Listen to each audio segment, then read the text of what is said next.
Mga kaibigan, hindi po ito fake news. Ang sinapit latest update tungkol dito kay Sara Sayad Lustay, mismo kinumpirma niya na siya ho ay bugbog at nahihirapan na sa kanyang katayuan. Kaibigan, palambing naman no isang like sa video na ito. Kung nagustuhan niyo po, please subscribe my YouTube channel. Ano ang nangyari? Bakit nabugbog at nahihirapan na sa kanyang kalagayan si Sara Sayad Lustay? Aba, hindi naman po lingid sa inyong kalaman na ito pong si Sara Sayad Lustay ay nandiyan po sa ibang bansa at nagkakaroon po siya ng pagpapakalat ng mga fake news. Mantakin nyo, pumunta lang sa ibang country, may dala po siyang minimorize ng ilang buwan, ilang linggo. Sinulat sa papel, minimorize, ang tawag doon, minimorize, sa Tagalog sinaulo. At pag humarap po siya sa kanyang mga tulunggis na tagasunod ay memorize niya po ang anumang paninira na fake news laban ho sa gobyerno. Kasabay ho niyan ay kinumpirma niya na siya ho ay nasa mahirap na kalagayan ngayon dahil siya po ay bugbog na binukbog. Nako, pasintabi ho mga kaibigan, disclaimer lang ho sa mga batang manonood sa usapin at salitang bugbog. Heto mga kaibigan, ibabahagi ko po sa inyo ang complete details dito. Shoutout po sa lahat. At heto ho, matindi ho ito. Ano ang dahilan? Akala ko ba marami ang iyong bodyguard? Sa bagay, baka ito'y ilan lang ang kasama na bodyguard diyan po sa ibang country. Saan na makuha ang bodyguard doon ito eh? Bakit sasabihin niya siya ay bugbog na bugbog? Bago ko po ibahagi sa inyo yan, ngayon po ay ginaganap ang sunak ng ating mahal na Pangulo President Bongbong Marcos. Sa next vlog po natin ay magbabahagi po ako sa inyo ng anumang nasabi, nasambit, development, kung ano ang mga pangyayari diyan po sa SUNA. Ngayon po ay kasalukuyang nagaganap ang SUNA. Sa next vlog po natin, asahan nyo po matitinding pasabog ni President Bongbong Marcos ang ibabahagi ko po sa inyo. Ito mga kaibigan, mismo ang nagkumpirma ho ay si Sara Sayad Lustay dito po sa usapin bugbog at nahihirapan po siya mga kaibigan. Pag sinabing bugbog ay mas mabuti pa ay linawin natin po buhat galing sa kanya mga kaibigan. Ito po, nako, ay tinitingnan ko, nakatayo naman siya dito. Against the light ba?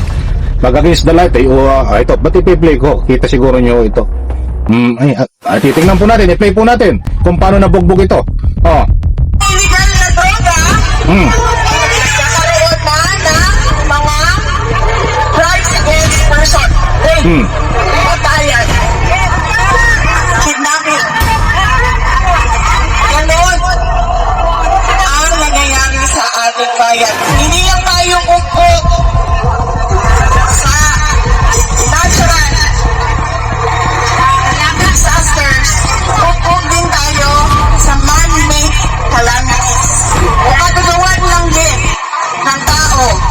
Hindi naman kasalanan ng taong bayan, kundi kasalanan ng iilan na mga nakaupo sa pwesto. Dahil babalik tayo ulit, nandun tayo sa Ayun mga kaibigan, hindi po tayo nagpapakalat ng anumang fake news dito. Mismo na nagaling ho at kinumpirma. Ito ay medyo against the light eh. Kinumpirma ho ni Sara Sayad Lustay na siya po ay bugbog na at nahihirapan na po siya mga kaibigan. Ulitin ko po para sa lubos nyo pong pangunawa. Ito illegal na droga, nagkakaroon na ng mga crimes against person, patayan, kidnapping.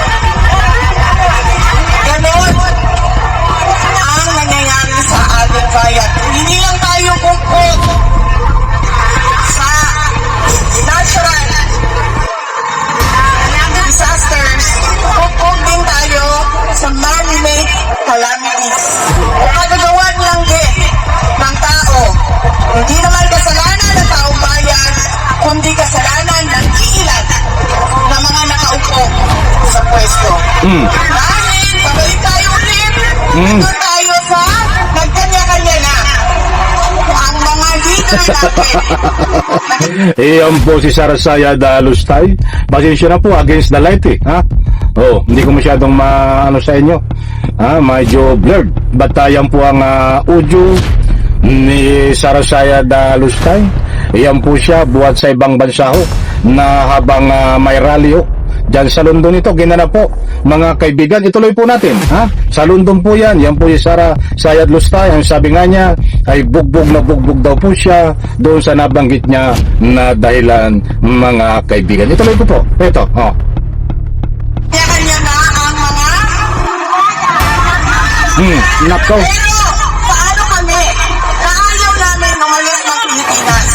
Paano yung mga pamilya ninyo na hindi makaalis ng Pilipinas? Iiwanan na lang tayo na magtiis sa kalat na ginawa ng ilang Pilipino lang na makasarili ang kanilang interes. Dahil wala silang pakialam kung anong mangyari sa ating bayan. Dahil napakadali para sa kanila. Ilang milyon. Ilang milyon, bilyon ang sinasabi ho ni Sarasaya Dalustay. Anak ng katakot-takot. Medyo blurred kasi sayang ganyan nga. Ay saka na ho. Yan po siya naganap sa London, mga kaibigan, na nagpunta lang ho siya doon para magpakalat ho ng mga fake news laban sa gobyerno. Hindi po tayo nagpapakalat dito ng sariling kuro-kuro, bagkus mayroon po tayong batayan buhat sa ibinahagi ko po sa inyo. Sabi niya ay bugbog na daw po siya, at ang Pilipinas daw po ay meron siyang sinasabi. Aba, ay ito lang ang nakita kong vice presidente pupunta sa ibang bansa tapos sisiraan ang sariling bansa. Yung bugbog na bugbog ay gusto ko ulit marinig, mga kaibigan. Ito Illegal na droga, nagkakaroon na ng mga crimes against person. Patayan, kidnapping. Ganon ang nangyayari sa ating bayan. Hindi lang tayo kukuk sa natural disasters, kukuk din tayo sa man-made calamities. Katulungan lang din. ayun, mama, dalawang beses ang bugbog. Sana ng taong bayan, Dalawang beses yung sinasabi niya na hindi lang daw po bugbog. Sa mayroon pang human na sinasabi siya. Naintindihan niyo po ba, mga kaibigan? Wag na natin pong pabayin ito. Alam po naman natin na 10 salita na lumalabas sa bunganga nitong si Sarasaya Dalustay. 10 salita ay 15 ang mali. Wag po tayong maniwala ditong sasabihin na binubugbog siya. At ang ating bansa ay bugbog din, mga kaibigan. Siya ang bubugbog sa ating bansa para siraan. Binabaliktad ang pangyayari. Marami po ang meaning ng bugbog, mga mahal kong taga-subaybay. Disclaimer lang, para sa hindi po kayo mabiktima ng anumang fake news. Hindi po siya binugbog ng anumang komosyon, mga kaibigan. Ang ibig sabihin niya ay ang tinatawag na bugbog na din siya. Aba, ay dito sa mga kalukuhan ng mga ginagawa niya ay iba, at tinitwist niya po ang ibig sabihin. Yun po ang gusto niyang ipunto. Sabi nga niya, nahihirapan na siya at bugbog na rin daw siya. At ang bugbog na rin sa kalamidad. Aba, kung hindi ka naman tulong guys, salib, yung ngawa-ngawa mo diyan ng pagpapakalat ng anumang kasiraan na fake news, ay dapat hindi ganyan yung galawan, bagkus ang maririnig sa'yo dapat kung nagsasalita ka ay kapaki-pakinabang ng taong bayan at ng Republika ng Pilipinas. Ay hindi, walang pakinabang sa iyo, sayang lang ang pinapasweldo sa iyo ng taong bayan sa pamamagitan ng tax. Kaibigan, isang like, isang share sa video na ito. Salamat po.